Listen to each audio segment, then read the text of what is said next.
Hello everybody, Brittany Purcell with Brittany Purcell and Associates, and I have AJ Purcell here, our local grumpy realtor. And he's not really, I mean he is sometimes, but what he really is on our team is he is our commercial and land and investments specialist. And he's got a really strong passion for commercial in general. And so we just wanted to kind of expose some things today because commercial can seem kind of foreign to people. And there's a lot of information that we could share, but we'll just pick one topic today. So recently, you helped an investor group that's in this local area in Commerce. That's what we're talking about when we say local. It's where we live. It's where our office is. And they had bought a couple of buildings for like super cheap, right? They were big, what do you call that? Strip centers. Strip centers. They got them for a really good deal. They were old. They were kind of run down a little bit. A lot of repairs needed to be made, and they got it through an estate sale. They got a killer deal. Now, talk to me about what happened when you first got introduced to them, and then what you guys did and how you turned that investment for them into a nice chunk of cash. Okay. Well, it was a funny story. I think it was the day after I got it was the day I got my real estate license. I came back to Commerce and was riding around and just happened to see for rent sign on a building, and I was like, it looked like a for rent by owner, so just happened to write the number down. The next day I reached out to that number because I was just trying to gather inventory of all the properties around. Come to find out the guy was kind of doing his own leasing, and he's a really busy guy, so he let me take over some properties. And so as a property manager to try to get tenants in there, yeah, because their goal was to get the property rented. But I saw further down the road, and I was thinking, with everything going on in the area, if we got it fully rented, that might be a good opportunity to turn around and sell it. Because a lot of people look for rented assets, or, you know, a strip center like that, fully leased, somebody can buy and just immediately start bringing in cash. And so that's a pretty good scenario to be in. And so I was able to help them.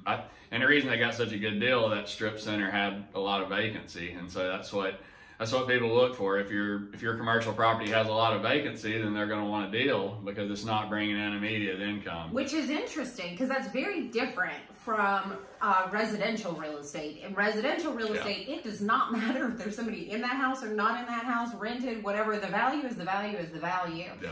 And the value is the highest bidder, and the highest bidder is going to be the person who sees the most value, whether that be an owner-occupant or an investor. They really love that deal, and they're going to bid as high as they humanly can.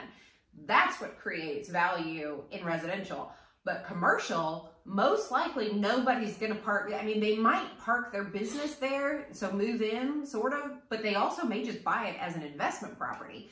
And so one of the interesting things that I learned from AJ about this is a commercial building empty, the value starts to drop because now people are having to use vision goggles. They're having to use this, like, what is the potential for this and who could rent this and etc. But the minute you put a great tenant in there with a great lease, they go, yeah, that could be a good deal, because they're looking for a place to put their money to invest so that it makes them more money. It's not an emotional deal to them. Yeah, that's what's really interesting about commercial property is the value of that building depends entirely on the leases. And so that's what a lot of people don't understand when they're, you know, finding a tenant to lease their commercial space. They may do what they can to make it comfortable for the tenant, and that might mean a 1-year lease with the tenant having an option to stay. Well, that can be a downside, because as an investor, you want to know, and I buy this building, this renter is going to be in there for a while. If they're only in there for 3 months longer and they get to choose whether they stay or go, it kind of makes me a little uneasy as an investor. And that's really what people look at these things as an investment.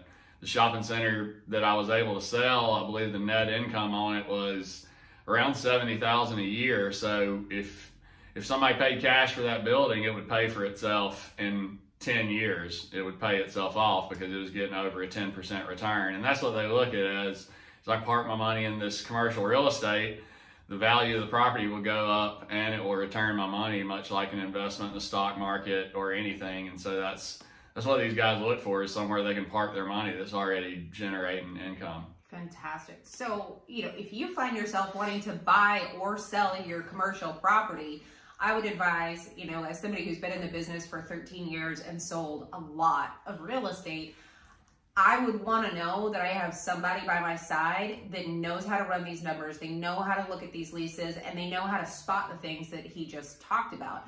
AJ looks at every single detail from, when this property was purchased, what repairs have been done to it, what repairs still need to be done to it, and what these leases actually look like, and how that impacts you either as a landlord seller or a potential landlord buyer. He's going to walk you through that.